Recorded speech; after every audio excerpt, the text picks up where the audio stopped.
Hello and welcome to a revision video recapping the impact of Allied bombing in Germany in World War II. So we've all heard of the blackout that happens in Germany. This poster on the right hand side here is warning Germans. It's a propaganda poster saying don't leave your lights on, beware of the blackout, because if you do then the enemy Allied planes will see and bomb you. We've got a couple of images as well on the right here of the sort of damage that was inflicted by Allied bombing in places like Dresden and Hamburg. But the question is, how significant was the impact of Allied bombing on Germany? And did this change over time? Well, the answer is yes, the impact of Allied bombing does change over time.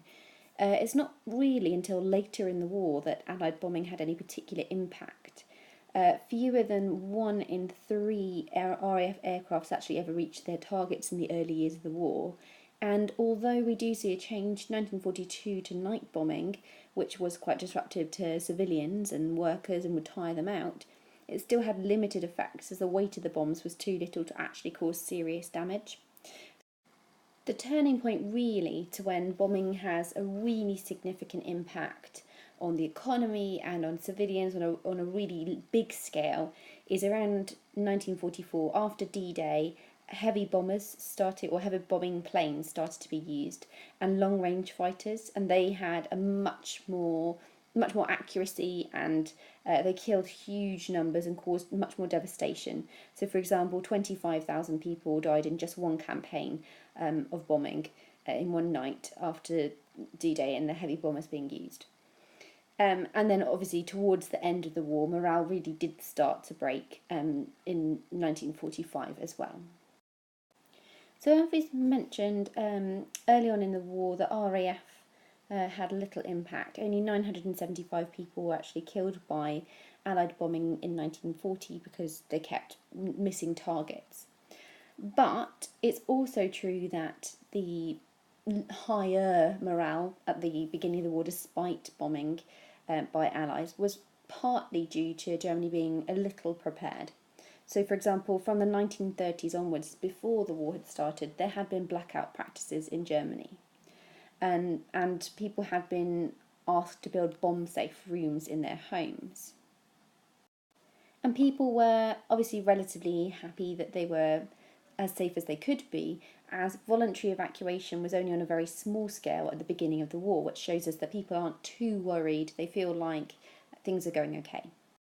The government did take some action to help people as well. So before the war again, the Air Protection Law in 1935 had been passed, which had stated that it was the responsibility of local Air Force regions and commanders to make sure that there were people in charge of the police and air defence and air raid precautions in each local area. However, these efforts weren't entirely successful. So in areas unaffected by bombing, which was a larger portion of the country in the early years, people remained relatively with high morale. However, in areas that were affected by bombing in the early years of the war, they were disappointed by government actions. Civilians and privately organised efforts were mainly used until 1940 to help those who'd been bombed out. And largely, the government was relying on the funding of ordinary householders. They didn't really put much money into air raid protection schemes themselves, so people felt very let down by the government as a result. An example that shows quite how much people were panicking and feeling like the government wasn't really fully in control would be the first major raid in Baltic port Rostock. People were fleeing into the woodland. The SS had to be called out to try and control the roads and social problems because people were just rioting and causing chaos because they didn't really react in a civilised manner as much as you could to the bombing. Local authorities tried to claim in their reports that the locals were brave and stoic and strong in their reactions, but in reality there were real problems with the practicalities after bombing happened. Although it's true that some people set up like soup kitchens and places to feed the homeless, and there were workers who were trying to salvage the least damaged houses, initially that's very practical and possible, But as the war goes on and more people are being affected, especially sort of 1944 onwards with the change those bombing planes, it became much more difficult to actually support everyone that was being affected. And in particular, again, we see problems with government policies that were designed to support people. So there was such a thing as total bombed out tokens that the government would give out, or local authorities would give out to people whose houses have been completely destroyed by Allied bombing. And the idea is they could queue up and they would receive things that they might need, necessities, to help them. However, unfortunately, even if they got given these tokens for emergency clothing and food, it wasn't actually guaranteed that they would be able to get these things when they got to the front of the line. If they ran out, they ran out. And that could end up causing resentment as well as panic, because people realised that they weren't necessarily going to be supported by their government. So morale does start to really drop. Something that really highlights the fact that the government had started to lose control and morale really was dropping was the fact that they had to introduce the death penalty for looters. You don't introduce a new law against something unless that thing has become a problem in some way or was deemed to be a problem. So it must have been widespread enough, all this looting, to suggest that the government needed to pass a law, and particularly with such harsh penalties. And it suggests that if they're looting, they don't feel like they can get what they need, perhaps through ordinary government schemes. So morale certainly has dropped. So whilst it's true that it was relatively easy to manage bombing and the effects early on, especially through voluntary groups, as the war went on, it was much harder to control panic when it became much more widespread. The government was doing things to try and protect the most vulnerable or the most critically needed in the war effort. So, for example, we have around about 1.7 million that they planned to evacuate, largely children and other vulnerable adults and workers needed for the factories. But actually, on top of that figure, nearly another 977,000 self-evacuated themselves from the cities. And that suggests that people, that's nearly another half again, that really don't feel that they are safe enough in the cities to remain there. And in fact, by 1945, in January, nearly 9 million people had evacuated the cities, which shows just how low morale was, really, because they didn't feel that they were able to carry on with their ordinary lives in the cities, and that it was necessary for them to move outside of them in order to survive. Food supplies, again, was another real concern for the German people. There were famine conditions, especially in cities. In the countryside, it was more possible for people to grow a little bit more of their own food on the side, or perhaps what they were producing as in farming communities. But in the cities in particular, it was very difficult to get hold of all your rations. Again, we do see evidence that the government was doing things to try and help deal with the air raids. So, for example, although a little late, in April 1943, the government sets up the Air Raid Protection organisation, and it says it's mandatory or compulsory for all citizens to take part in that, or all adults to take part in air raid protection in some way. But they have to also say that you would be fined or imprisoned if you didn't help, which suggests that there are large enough numbers of people that they're having to put these deterrents in place that perhaps might consider not doing their bit for their country. Evacuations, like we've mentioned, weren't particularly effective. Panic meant that many people self-evacuated. They didn't feel protected by the government. And like we also mentioned, there seemed to be better prospects of food and welfare in the east of Germany or in the countryside than there were in the cities. And Allied bombing did also have a significant impact on the economy of Germany as well during the war. So it's estimated that by 1943, around 50 billion marks worth of damage had been done to Germany by Allied bombing. And like we mentioned at the beginning, there is a change over time in how severe the damage to the economy is. So 1940 to 1942, a limited impact. The cost of the damage could be easily absorbed into the economy. But when we kind of move on to 1943 to 45, the last couple of years of the war, there's really severe damage done, especially in the last 9 months of the year. chemicals, explosives and oil industries were the most targeted. It wasn't everywhere, but these things had quite a big impact on the economy. It's estimated that in the region of 380,000 to 420,000 Germans were killed by Allied bombing, and on top of this we also had 60,000 foreign workers who were killed by Allied bombing as well. And roughly 50% of built-up areas in towns and cities were destroyed, like you can see on the right here as well. In terms of conclusions we can draw from this, it's certainly true that by the end of the war, not the early part, but the end of the war, the German people did start to lose faith in the dictatorship and in the Nazi government's ability to look after them. And this was due to a number of factors. So you could argue part of it is down to the Allied bombing itself, certainly. But I think also that the German government, or the Nazi government in itself, had quite a role to play in the drop in morale, not just the bombing. If the Nazi government had perhaps more effectively dealt with the bombing in the early years, perhaps morale may have been higher, or if they'd prioritised making sure that citizens had enough food, or that the emergency tokens would have been sort of effectively dealt with and that kind of thing, then it's possible that morale may have remained slightly higher than it did.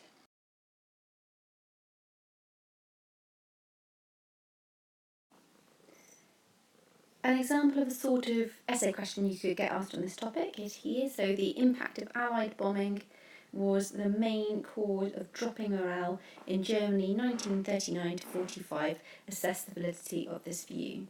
So we're looking at whether Allied bombing was the main reason for dropping morale in that wartime period. So Allied bombing is certainly one thing. We've talked quite in detail about that, so perhaps you could split your argument about this into two. One, that Allied bombing itself was causing mass panic and hysteria, and people felt like they weren't able to cope, and all sorts of evidence we've just looked at. But you could also potentially have a paragraph where you look at the fact that it's mismanagement by the government of Allied bombing that causes morale to drop rather than Allied bombing itself. So you could certainly have two paragraphs there. Another couple of topics you might want to consider in terms of what's causing dropping morale during wartime would be rationing and other unpopular government policies. So in terms of rationing in World War II, there were efforts made by the government to try and overcome the problem of perhaps a lack of food. So forced labour was used to help ration production and production of armaments as well. So there's several million people being used in forced labour. A recent study by Exeter University suggested that there could be up to around 7 million people being used as forced labour during World War II to help Germany's production of both armaments and food. And as a result of this, in the early years of the war, it's possible to say that maybe many people wouldn't be overly affected. They would be perhaps unhappy about rationing, but not overly affected by it. Occupied areas and ghettos in particular had severely reduced rations to ensure that German people could maintain their level of food intake, whilst other people's were severely reduced. So, for example, in terms of in the Warsaw ghetto, for example, it's around about 300 calories a day that were being given as a ration for people living there. Food was seized from occupied areas as well and sent back to Germany to help ensure that production, or at least access to food, remained as high as it possibly could. But it's certainly true to say that in cities there were more problems in terms of getting hold of food, especially towards the end of the war, when there really were sort of starvation problems in some areas, than there was in the countryside. In fact, in some cities, some of the zoo animals were slaughtered and eaten to try and deal with a lack of food. In the countryside, if people were living in farming areas, it was possible for them to grow a little bit more food on the side for themselves than it was in the cities. But ultimately, there was a massive problem with the black market and lots of people turning to the black market as they didn't feel rations were sufficient. Initially, clothes were not part of rationing, but due to panic buying that started at the beginning of the war and people feeling like they might end up being rationed, the government decided very quickly in November 1939, only a couple of months into the war, to also introduce clothes rationing to prevent there being further problems. Women were probably most affected on a daily basis by rationing in a way, because they were the ones that would be expected to queue with their ration tokens. Ration tokens didn't necessarily guarantee access to food. It was just what you required in order to pay. On top of the money you were paying, you'd have to hand over your ration tokens. So they probably would have come into contact with it and been perhaps most affected by that on an everyday basis. Artificial substitutes were being used, soap rationing, people were only allowed to heat water twice a week to save fuel, and those things would have had a daily impact on people's lives and perhaps started to grind them down a little bit, especially in the early years of the war, when perhaps bombing wasn't as efficient by Allied bombers and things, and less people being affected. Rationing probably had more of an impact. But as you go through the war, I would argue that probably rationing had less of an impact than Allied bombing, and then perhaps towards the end of the war that again you could argue that perhaps they're on an equal par when some people are in sort of starvation conditions. The other thing that you could consider causing a drop in morale is unpopular government policies. So, for example, the switch from the government suggesting that women's role, the Nazis were really hot on them being sort of at home, their role in sort of child rearing, and during World War II there's an attempt, especially after 1942, for them to get an extra 3 million women into work, which is completely against their social policies that they'd held previously. Only 1 million women actually did so, and it wasn't a particularly popular policy. Again, total war there's a total war speech made in 1942 after failures at Stalingrad, which saw Germany start to officially, if you like, lose World War II.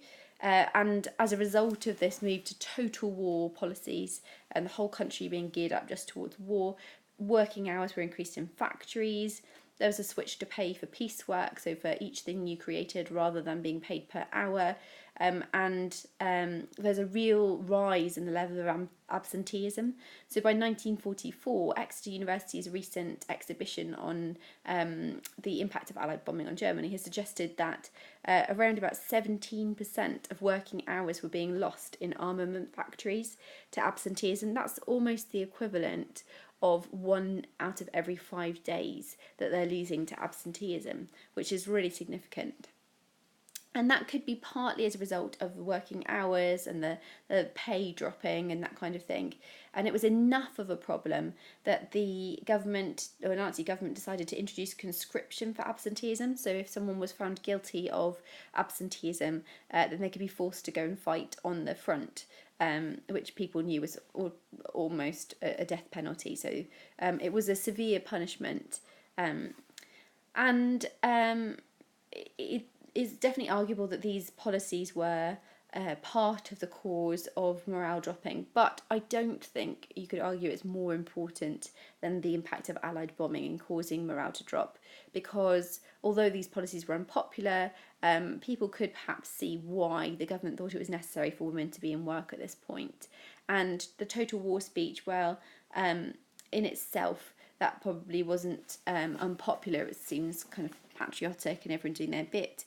And you could argue that the introduction of conscription for absenteeism was perhaps partly triggered also by Allied bombing. That in itself made people more likely to be away from work than perhaps just feeling annoyed about rations or that kind of thing. So overall, the impact of Allied bombing was the main cause of dropping morale in Germany. Well, I think to an extent, from 1943 onwards, you could argue that that is the case. Not so much in the early years of the war. I think in the early years of war, perhaps rationing had more of an impact. But you could also argue that it's not just Allied bombing, but the mismanagement of the Allied bombing by the German government or the Nazi government that was really the cause of morale dropping. So that's the end of this quick revision session looking at the impact of Allied bombing on Germany in World War II. Best of luck with your revision.